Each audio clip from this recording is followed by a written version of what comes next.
I'm a Scout. I use they, them pronouns, and I'm an interdisciplinary major at UBC. I'm in my last semester. My primary thematic focus is decolonizing academia and public knowledge systems, and my secondary thematic focus is biocultural and linguistic futurity. For those who don't know what that means, can you give us a quick rundown? Yeah, basically what I focus on is the promises that the institution has made and also the emergence of indigenous ways of knowing and being across the disciplines, and I feature in a lot of stuff like language revitalization, or the emergent vitality of languages rather, and just kind of a bunch of stuff. I've taken courses in over 20 departments, so. Okay. Yeah. Awesome. Oh my God. What, you know what your other major is? Living with mom and dad. Because there is no job for you ever. Because what you just did was waste time, you idiot. I would have hit her with a stick. Not just time. A lot of money, too. A lot of money. Because those things aren't free. This is my idea for college. I'm going to run this by you guys. I think it's a great idea. We need engineers. Virtually free. You want to be well, hold on here. Let me see what Scout does again, because it's this great. Hi, I'm a Scout. I use it's not even a real name. They, them pronouns, and I'm an interdisciplinary major at UBC. I'm in my last semester. My primary thematic focus is decolonizing academia, and there's not even a job for that. The only job for that is the idiot that teaches that. And we already got one of they, thems.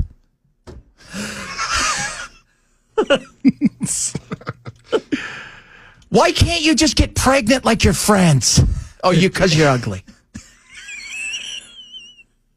Even big girls get pregnant. You can't even do that because you got purple hair and you're dating your girlfriend, but none of you guys really do anything because it's all pretend.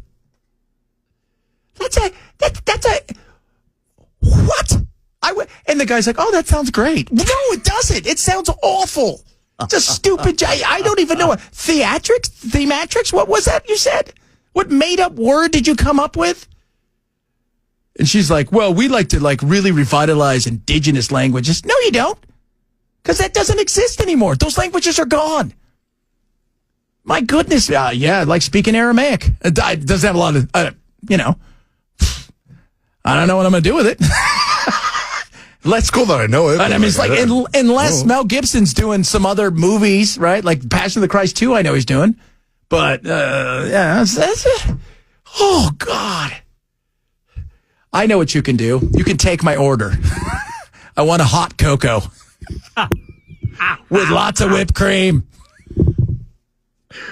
Oh, my Lord. Good God. Decolonizing. What did she say? Okay, yeah, let's listen to it again. We got to get through this again. This was spectacular. Her name is Scout, by the way. Scout. I use they, them pronouns, and I'm an interdisciplinary major at UBC. I'm in my last semester. My primary thematic focus is decolonizing academia and public knowledge systems, and my secondary thematic focus is biocultural and linguistic futurity. For those who don't know what Okay, somebody look this up. Bioculture, linguistic, futurity.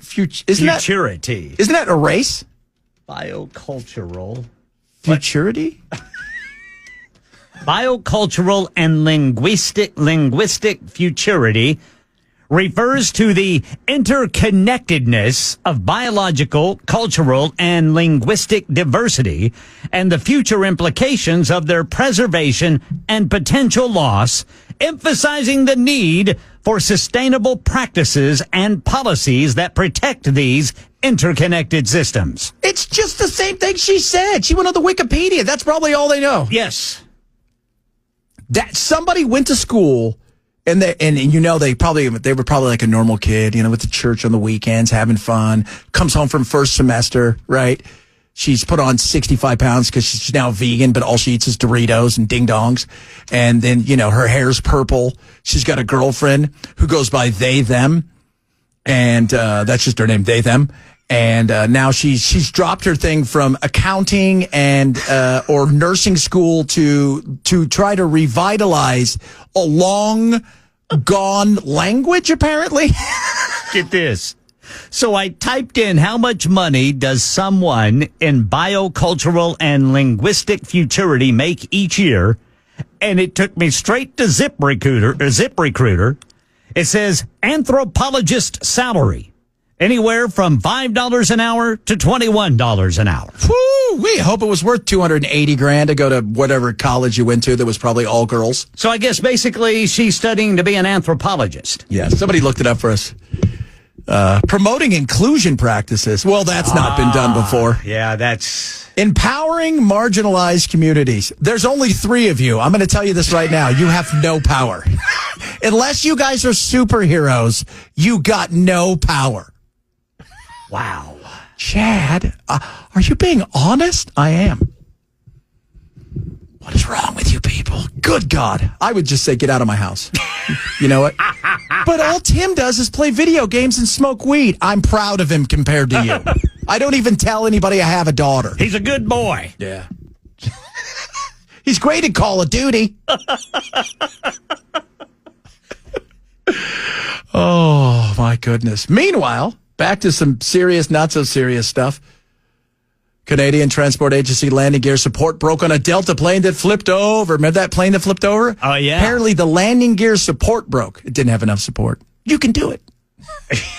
You can do it. You can do this. Do you see? You know, there was one the other day. We didn't even talk about it. That wing hit the ground.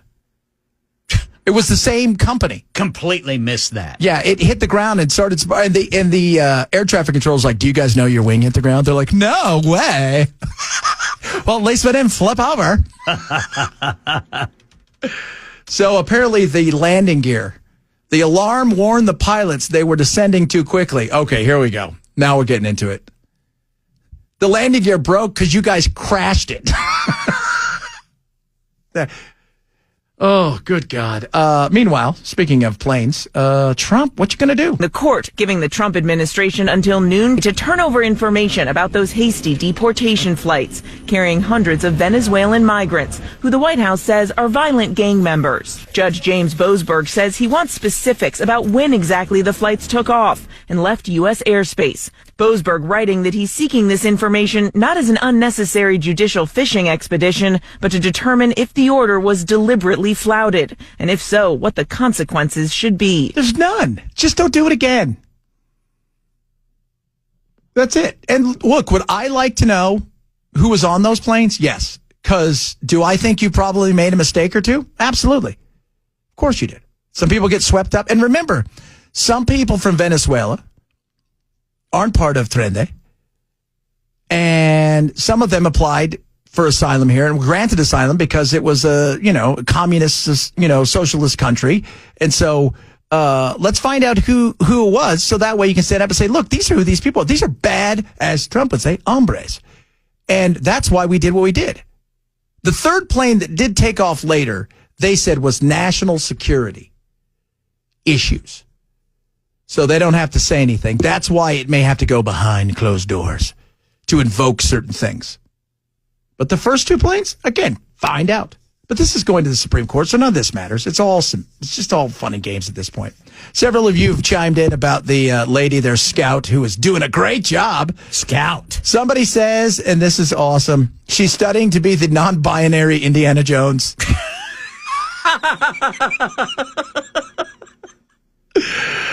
Oh, she majored in unemployable. People enjoy my, why can't you just go get pregnant like your friends? Oh, my Lord. I wouldn't even know what to do with my kid. So, like I said, fix the college. You want to be an engineer? We need engineers. It's free. It's $1 a unit. The books are free. You want to be a dance major or whatever this lady is? It's going to cost you $400,000 a semester. Yep. We'll see. And by the way, there's no grants. You got to pay all of it yourself. Watch what happens. Watch what happens. Nothing. People aren't going to take that class. They're not going to take any of those classes. Well, I was going to do that, but I guess I'll just go be a nurse and get a real job. Or go be a doctor, or go be a pilot and flip the plane upside down because I crashed it in because I'm Scout, the non-binary Indiana Jones. Scout. You know that's not a real name either. No. Isn't it? Bruce Well, I Willis's don't know. kids? Maybe in Portland. Maybe. Bunch of hippies. Bunch of hippies. Portland's not real. Oh, man, I've been to Portland. It used to be so beautiful. It is beautiful. It is. For about 3 to 4 months. Yeah. Then it's gray. Well, it used to be beautiful now there's really you got to go it's beautiful over here where you don't have people shooting up in front of you and people crapping on the sidewalk. It's so funny. Whenever I talk about Portland on my other show, I will get text message. It goes, "Hey, Chad, drive for FedEx. Just drove off an off ramp and this guy taking a crap on the side of the road." Portland. And you know what? I bet you Scout lives in Portland. She feels like a Portlander. She does. Didn't Portland is where they tested out free or rather legal heroin? Yes, Portland. Yeah, they the fentanyl. They tried to fentanyl. Yeah, and all they did. Well, the whole thing was. See, this is the thing. It's not a lifestyle. People have a drug problem. The goal, like in Europe, when they did it in Portugal. Mm-hmm. It was like, okay, if it's legal, but if you're going to shoot up, you can't do it on streets. You have to go to clinics. You have to do these things. You have to work to get on. Otherwise, you're going to go to jail. Right. Everywhere else, they're like, do whatever. It's like, okay. Yeah. My librarian, she hasn't checked out a book in 8 months because nobody goes into the library anymore. But you know what? She's got a lot of Narcan that she's been giving out. That's not a good thing. No. Oh, Lord.